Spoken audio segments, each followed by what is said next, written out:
இலக்க நிர்ணயிக்கிறதுன்னா ஏதோ இதை இந்த நேரத்துக்குள்ள செய்யணும், அதை அந்த நேரத்துக்குள்ள செய்யணும்னு நினைக்கிறது மட்டும் இல்லைன்றத நல்லா புரிஞ்சுக்கங்க.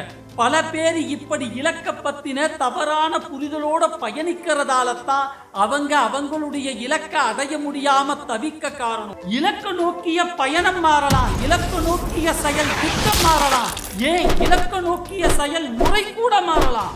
ஆனா ஒரு நாளும் இலக்கு மாறக்கூடாது. பல பேர் தனக்குள்ள அடைய விரும்புற ஏதாவது ஒரு விஷயத்தை நோக்கி பயணிக்கிறதே இலக்குன்னு நினைச்சுக்கிறாங்க. ஏற்கனவே நான் சொன்ன மாதிரி நீங்க அடைய விரும்புற ஒரு விஷயத்துக்கான பயணம் மட்டுமே இலக்கு இல்லை. ஒரு இலக்கை நீங்க நிர்ணயிக்கிறீங்கன்னா அந்த இலக்கை அடையறதுக்கான காலம் எவ்வளவுன்னு மிக துல்லியமா உங்களுக்கு தெரிஞ்சிருக்கணும். நீங்க நிர்ணயிச்ச அந்த காலம் குறைவானதா அதிகமானதா இல்ல அளவானதான்னு உங்களுக்கு